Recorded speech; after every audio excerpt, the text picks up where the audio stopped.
الحمد للہ رب العالمین والصلاة والسلام علی سیدنا و سید الانبیاء و اشرف المرسلین وعلی آلہ وصحبہ اجمعین ومن تبعہم بإحسان الی یوم الدین وبعد فاعوذ باللہ من الشیطان الرجیم بسم اللہ الرحمن الرحیم سبحانک لا علم لنا الا ما علمتنا انک انت العلیم الحکیم قال اللہ تعالی اکراما لحبیبہ و نبیہ ان اللہ و ملائکتہ یصلون علی النبی یا ایہا الذین آمنوا صلوا علیہ وسلموا تسلیما اللہم صلی علی سیدنا و مولانا محمد و آلہ و اصحابہ وبارک وسلم صلاۃ و سلام علیک یا رسول اللہ صلی اللہ تعالی علیہ وسلم۔ عزیزان گرامی، ہم سب کے آقا و مولا حضور رحمت عالم نور مجسم شفیع معظم فخر عالم و بنی آدم صلی اللہ تعالی علیہ وسلم رحمت للعالمین ہیں، اور آپ کی رحمتوں کی کوئی انتہا نہیں ہے، اور آپ کے رحمتوں کے بے شمار مظاہر ہیں۔ آپ کی رحمتوں کے ان گنت مظاہر میں سے ایک مظہر یہ بھی ہے کہ آپ نے اپنی امت کو کوئی کسی مشکل ترین عمل کا مکلف نہیں بنایا، ان کے لیے سخت احکام نافذ نہیں کیے، بلکہ جب بھی اللہ رب العزت نے آپ کو احکام کے سلسلے میں اختیار دیا تو آپ نے اپنی امت کے لیے انتہائی آسان عمل کا انتخاب فرمایا۔ 50 وقت کی نماز فرض ہوئی، لیکن حضور صلی اللہ تعالیٰ علیہ وسلم نے اللہ رب العزت کی بارگاہ میں سفارش کر کے 50 نمازوں کو 5 نمازوں تک کم کر دیا۔ ماہ رمضان المبارک کی راتوں میں مسجد میں اس لیے قیام نہیں کیا کہ اگر مسجد میں آ کر قیام کریں گے تو اس بات کا اندیشہ تھا کہ جس طریقے سے دن کے روزے فرض ہے ویسے رات کی تہجد کی نماز بھی فرض ہو جائے، قیام اللیل فرض ہو جائے، تو آپ نے رات کے قیام کو مسجد میں ترک کر دیا۔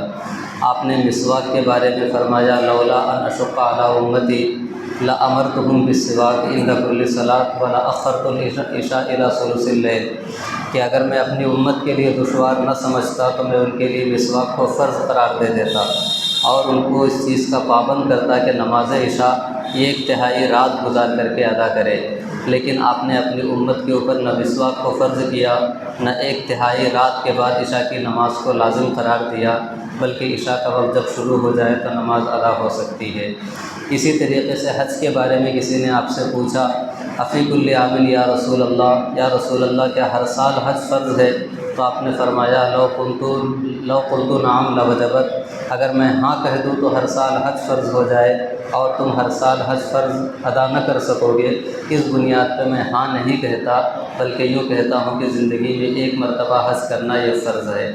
اس طریقے سے بہت سارے احکام ہیں جن میں حضور صلی اللہ تعالیٰ علیہ وسلم نے اپنی رحمت کا مظاہرہ کیا۔ حضرت عائشہ رضی اللہ تعالیٰ عنہ فرماتی ہیں کہ ما خیر رسول اللہ صلی اللہ علیہ وسلم بین امرین الا اختار ایسرہما، کہ رسول کائنات صلی اللہ علیہ وسلم کو جب اللہ رب العزت نے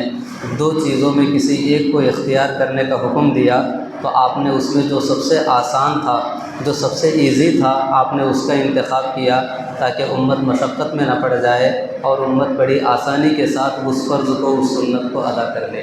یہ حضور صلی اللہ علیہ وسلم کی رحمت ہے کہ آپ نے صرف دنیاوی امور ہی میں نہیں بلکہ دینی معاملات میں بھی فرمایا کہ جو تمہارے لیے آسان ہوگا وہی ہم تمہارے لیے فرض کریں گے، وہی ہم تمہارے لیے نافذ کریں گے۔ تو حضور صلی اللہ تعالیٰ علیہ وسلم کی رحمتوں کے بے شمار مظاہر ہے، ان میں سے ایک مظہر یہ بھی ہے کہ آپ نے اپنی امت کو وہ اعمال بھی بتلا دیے جس میں محنت کم ہے اور ثواب زیادہ ہے۔ آپ نے اپنی امت کو وہ کام بھی بتا دیے جو اللہ کی بارگاہ میں بہت زیادہ پسندیدہ ہیں، بہت زیادہ مقبول ہیں، کہ جب بندہ وہ کام کرے گا تو معمولی عمل کی بنیاد پر بھی اللہ کی رضا حاصل کر لے گا۔ اگر حضور صلی اللہ تعالیٰ علیہ وسلم ان اعمال کی نشاندہی نہ فرماتے جو اللہ کی بارگاہ میں بہت زیادہ پسندیدہ ہے تو امت سارے کام کرتی، مشقت برداشت کرتی، لیکن حضور صلی اللہ علیہ وسلم نے ایسا نہیں کیا، بلکہ جو اللہ کی بارگاہ میں زیادہ پسندیدہ اور زیادہ محبوب عمل تھا اس کو آپ نے بیان فرمایا۔ چنانچہ کتب احادیث میں احب الاعمال الی اللہ کے تحت کئی حدیثیں ملتی ہیں جنہیں میں آج آپ حضرات کی خدمت میں پیش کرنا چاہوں گا۔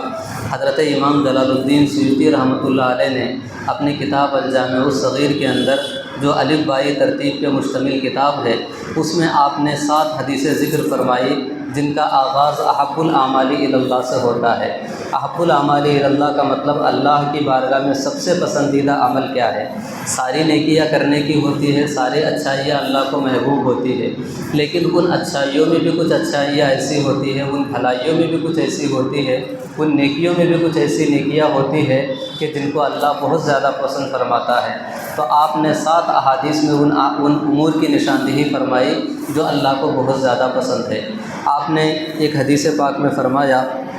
جو حضرت عبداللہ ابن مسعود رضی اللہ تعالیٰ عنہ سے مروی ہے، آپ فرماتے ہیں کہ احب الاعمال الی اللہ الصلاۃ لوقتها ثم بر الوالدین ثم الجہاد فی سبیل اللہ۔ اللہ کی بارگاہ میں سب سے پسندیدہ عمل یہ ہے کہ بندہ وقت پہ نماز ادا کرے، پھر والدین کے ساتھ حسن سلوک کرے، پھر اللہ کی راہ میں جہاد کرے۔ حدیث پاک میں 3 چیزوں کا ذکر ہے۔ سب سے پہلے نماز کا ذکر کیا، پھر اس کے بعد والدین کے ساتھ حسن سلوک کا ذکر کیا، پھر اللہ کی راہ میں جان و مال کو قربان کرنے کا ذکر کیا۔ اس حدیث پاک کی ترتیب دیکھیے کہ اللہ رب العزت کی بارگاہ میں جو سب سے پسندیدہ عمل ہے وہ نماز ہے۔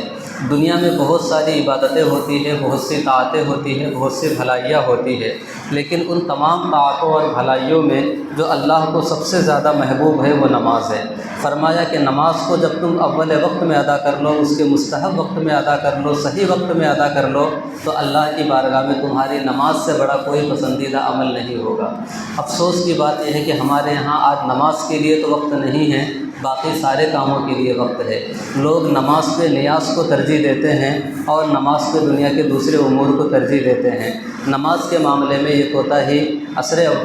قرون اولیٰ میں نہیں تھی، عصر نبوت اور عصر صحابہ میں نہیں تھی۔ یہ بات کی بدعت ہے جو لوگوں میں ایجاد ہوئی کہ انہوں نے نمازوں کو ترک کرنا شروع کر دیا، جو ایمان میں کمزوری کی علامت ہے۔ حضور نے نماز کو ذکر کیا، اس کے بعد فرمایا بر الوالدین، والدین کے ساتھ حسن سلوک کرنا۔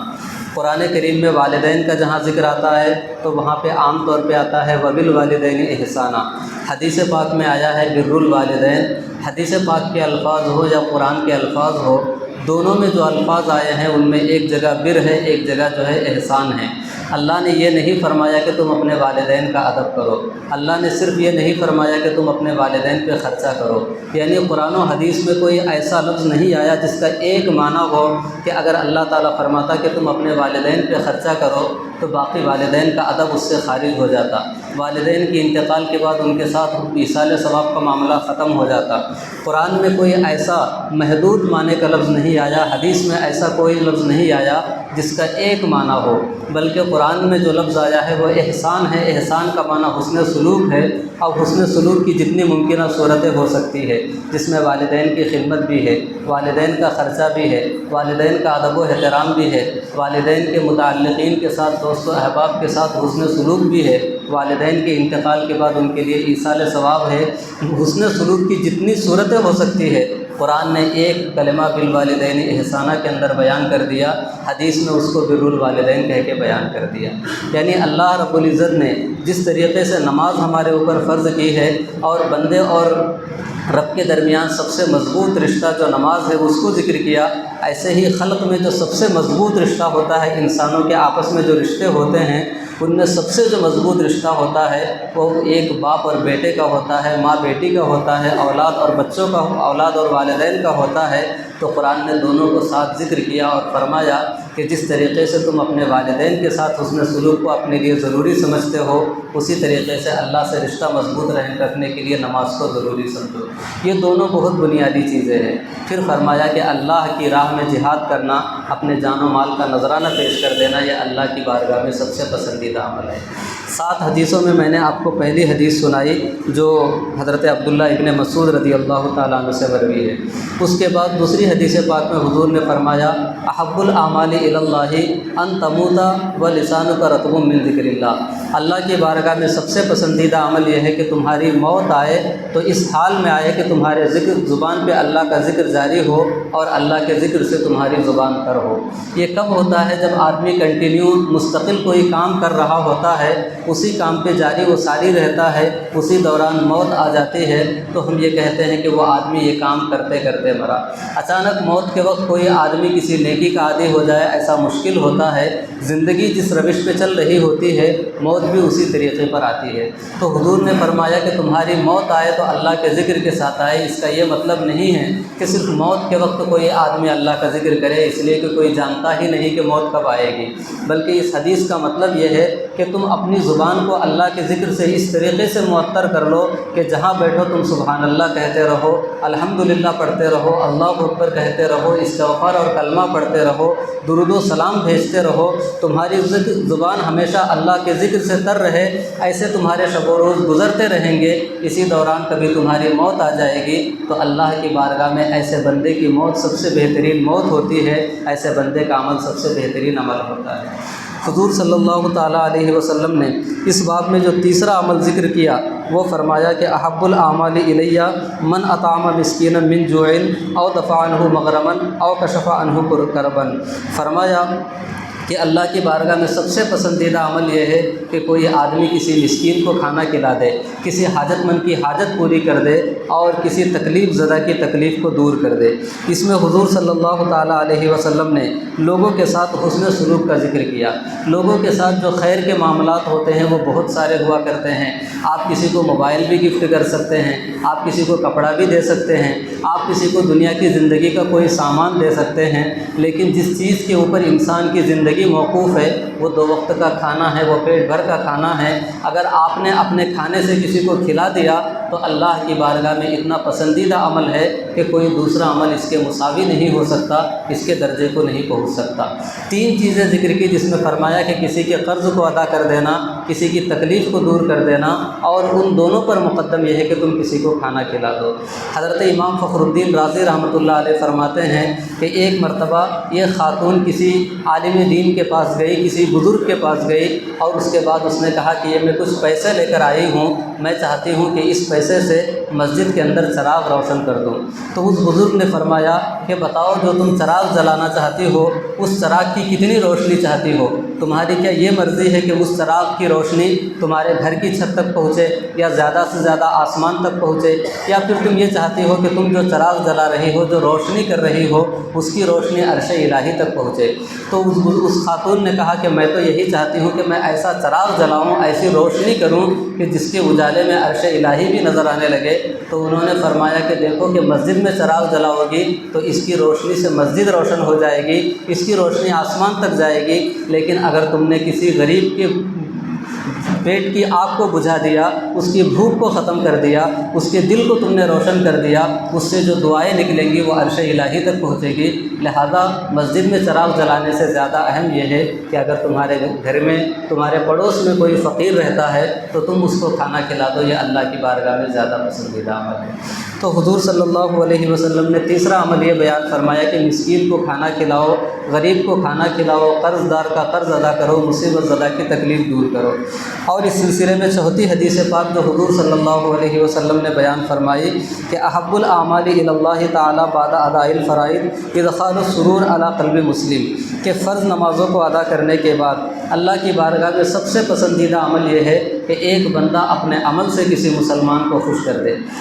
دیکھیے ترتیب احادیث کی آپ دیکھیے، پہلے حضور نے نماز کا ذکر کیا، والدین کے ساتھ حسن سلوک کا ذکر کیا، اور جان و مال کا نذرانہ پیش کرنے کا ذکر کیا۔ یہ پرمشقت اعمال ہے۔ اس کے بعد زبان کے اعمال کا ذکر کیا تو فرمایا کہ تم اللہ کا ذکر کرتے رہو، یہ اللہ کو بہت زیادہ پسندیدہ ہے۔ اعضاء اور جوارح سے جو کام ہوتے ہیں، نفلی صدقات سے متعلق جو امور ہے، اس میں فرمایا کہ تم کسی کی تکلیف دور کر دو، کسی کو کھانا کھلا دو۔ اس کے بعد حضور صلی اللہ علیہ وسلم نے ان لوگوں کا بھی ذکر کیا جن کے پاس کچھ نہیں ہوتا ہے۔ ہو سکتا ہے کہ لوگ حدیثیں سن کے کہے کہ ہمارے پاس اتنا پیسہ تو نہیں ہے کہ ہم کسی کا قرض ادا کر دیں، ہمارے پاس اتنا پیسہ نہیں کہ کسی کا پیٹ بھر دے، ہم کیسے اس حدیث پہ عمل کریں گے؟ تو حضور نے ان لوگوں کے اوپر بھی رحم کیا اور فرمایا کہ جس کے پاس کچھ نہیں ہے اس کے لیے بھی اللہ کی بارگاہ میں سب سے پسندیدہ عمل کرنے کا ایک موقع ہے۔ وہ موقع یہ ہے کہ ادخال السرور، تم اپنے بھائی کو خوش کر دو۔ بھائی کو خوش کرنے کے لیے صرف پیسہ دینا ضروری نہیں ہے،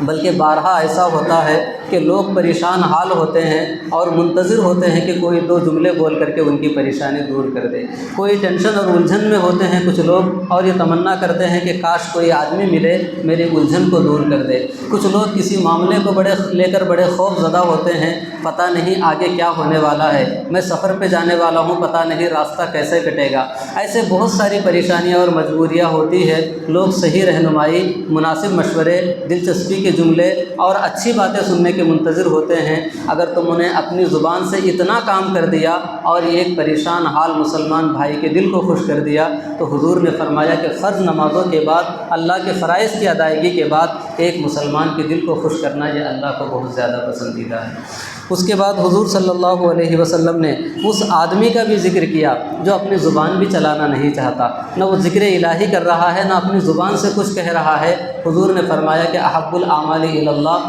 حفظ اللسان، اگر تم کسی کو خوش نہیں کر سکتے تو تم کسی کو ناخوش بھی مت کرو۔ تم کسی کو خوش نہیں کر سکتے تو اپنی زبان سے کسی کو اذیت نہ پہنچاؤ، زبان بند کر کے رکھو تاکہ تمہاری زبان کی اذیتوں سے لوگ محفوظ رہے، تو اللہ کی بارگاہ میں یہ بھی بڑا پسندیدہ عمل ہے۔ اگر آپ کو اتنا بھی نہیں آتا کہ کسی کو خوش کرنے کے دو جملے بول سکے، آپ کو اتنا بھی نہیں آتا کہ آپ کسی کو دو جملے بول کے تسلی دے سکے، اس کی الجھن دور کر سکے، تو کم سے کم اتنا تو ضرور آتا ہوگا کہ اپنی زبان بند رکھ کے کسی کو تکلیف نہ پہنچائے، کسی کے معاملات میں مداخلت کر کے معاملے کو مزید پیچیدہ نہ کرے۔ حضور نے فرمایا کہ اگر تم یہ کام بھی کرتے ہو تو اللہ کو بہت زیادہ پسندیدہ عمل ہے۔ یہ تو سارے وہ اعمال ہو گئے جن کا تعلق اعضاء اور جوارح سے ہے۔ اخیر میں کچھ معاملات وہ بھی ہوتے ہیں جن کا تعلق دل سے ہے۔ فرمایا کہ احب الاعمال الی اللہ الحب فی اللہ والبغض فی اللہ، اللہ کی بارگاہ میں سب سے پسندیدہ عمل یہ ہے کہ تم کسی سے دوستی کرو تو اللہ کی رضا کے لیے کرو، کسی سے دشمنی کرو تو اللہ کی رضا کے لیے کرو، کسی سے دوستی اس کے حسن و جمال کی بنیاد پہ نہ کرو، اس کے مال و دولت کی بنیاد پہ نہ کرو، اس کے حسب و نسب کی بنیاد پہ نہ کرو، اس بنیاد پہ نہ کرو کہ وہ ہمارے بہت کام آتا ہے، بلکہ دوستی اس لیے کرو کہ یہ آدمی نمازوں کا بڑا پابند ہے، یہ اللہ کی شریعت کو اپنی مرضی کے اوپر مقدم رکھتا ہے، یہ اللہ کے دین کا بڑا مددگار ہے، یہ عالم دین ہے، یہ بزرگ ہے۔ اس بنیاد پہ تم کسی سے دوستی کرو، اور دشمنی کا معیار بھی اللہ کی ذات کو رکھو کہ جو اللہ کے فرائض کو پس پش ڈال دیتا ہے، جو شریعت الہیہ کے ساتھ میں مداخلت کرتا ہے، جو دین الہی کا مذاق اڑاتا ہے، ایسے آدمی کو تم قدموں تلے رون دو اور اس کی طرف نظر نہ اٹھا کے دیکھو، اس کے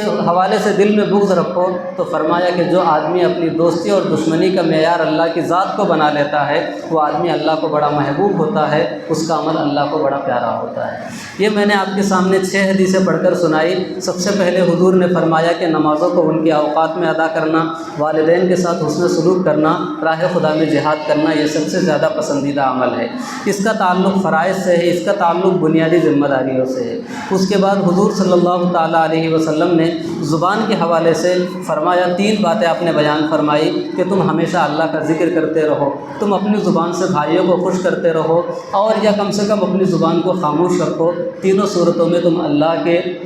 محبوب بندے بن سکتے ہو۔ پھر آپ نے نفلی صدقات کے بارے میں فرمایا کہ نفلی صدقات میں سب سے بہتر عمل یہ ہے کہ تم کسی کو کھانا کھلاؤ، کوئی قرض دار ہے تو اس کا قرض ادا کرا دو، کوئی جیل میں پھنسا ہوا ہے، اس کے نکلنے کی کوئی راہ نہیں ہے اور آپ کے پیسہ دینے سے وہ نکل سکتا ہے، تو آپ جو ہے اس کا مچلکا ادا کرا دو اور اس کو وہاں سے رہا کرا دو۔ اسی طریقے سے بہت سارے لوگ بہت سے معاملات میں پھنسے ہوئے ہوتے ہیں، رہائی کی کوئی صورت نہیں ہوتی ہے، تو تم اپنا پیسہ لگا کر اس کی رہائی کی سبیل بنا دو اور کسی مصیبت زدہ کی پریشانی کو دور کر دو۔ تو حضور صلی اللہ علیہ وسلم نے نفلی صدقات کا ذکر کیا، اور اس کے بعد قلبی اعمال اور روحانی امور کا ذکر کرتے ہوئے فرمایا کہ اللہ کی ذات کو محبتوں کا معیار بناؤ، اللہ کی ذات کو محبتوں کے علاوہ اللہ کی ذات کو محبت و عداوت کا معیار بناؤ، اسی کے لیے دوستی کرو، اسی کے لیے عداوت رکھو۔ یہ سارے کام ہو گئے، اعمال ہو گئے، یہ کرنے والے اعمال ہیں۔ لیکن حضور صلی اللہ علیہ وسلم نے ان 6 امور سے متعلق بلکہ زندگی کے سارے امور سے متعلق ایک اور حدیث بیان فرمائی، جس کا تعلق صرف عمل سے نہیں بلکہ کیفیت عمل سے، جو کام آپ کریں گے وہ کس طریقے پہ کریں گے اس چیز سے ہے۔ آپ نے فرمایا، حضرت عائشہ صدیقہ رضی اللہ تعالیٰ عنہ سے عائشہ رضی اللہ تعالیٰ عنہ فرماتی ہیں کہ رسول کائنات صلی اللہ علیہ وسلم نے فرمایا، احب الاعمال الی اللہ ادومها وان قل، اللہ کی بارگاہ میں سب سے پسندیدہ عمل یہ ہے کہ جو بھی کام آپ کریں اسے پابندی کے ساتھ کریں، اگرچہ وہ مختصر ہی کیوں نہ ہو، مختصر کام کریں لیکن آپ پابندی کے ساتھ کریں تو اللہ کو یہ بہت زیادہ پسند ہے۔ ایک دن تہجد کی نماز کے طور پہ آپ نے 12 رکعتیں پڑھ لی، 12 رکعت تک 8 رکعت تک تہجد ہے، 12 نمازیں پڑھ لی، 12 رکعت پڑھ لی،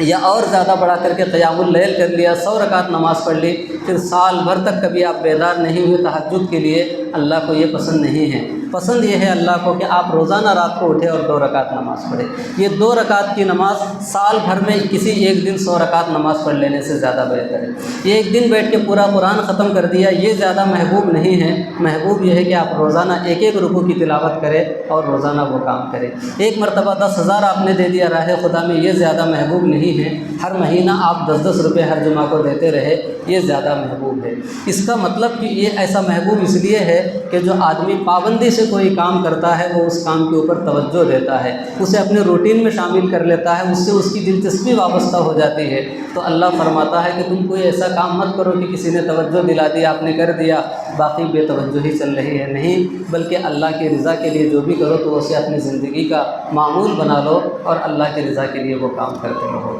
یہ حدیث پاک سے میں نے آپ کے سامنے بیان کیا کہ 7 اعمال اللہ کو پسند ہے۔ آپ ان احادیث پہ عمل کرنے کی کوشش کریں، اور ان احادیث پہ عمل کرنے سے آپ کا فائدہ یہ ہوگا کہ باقی نیکیوں کے مقابلے میں یہ نیکیاں اللہ کو زیادہ پسند ہے، تو اس کی بنیاد پہ بندہ زیادہ آسانی کے ساتھ اللہ کا محبوب ہو جائے گا۔ اللہ رب العزت ہم سب کو حسن عمل کی توفیق عطا فرمائے۔ اور ایک اعلان ہے، اسے سماعت فرمائے۔ 5واں سالانہ اجلاس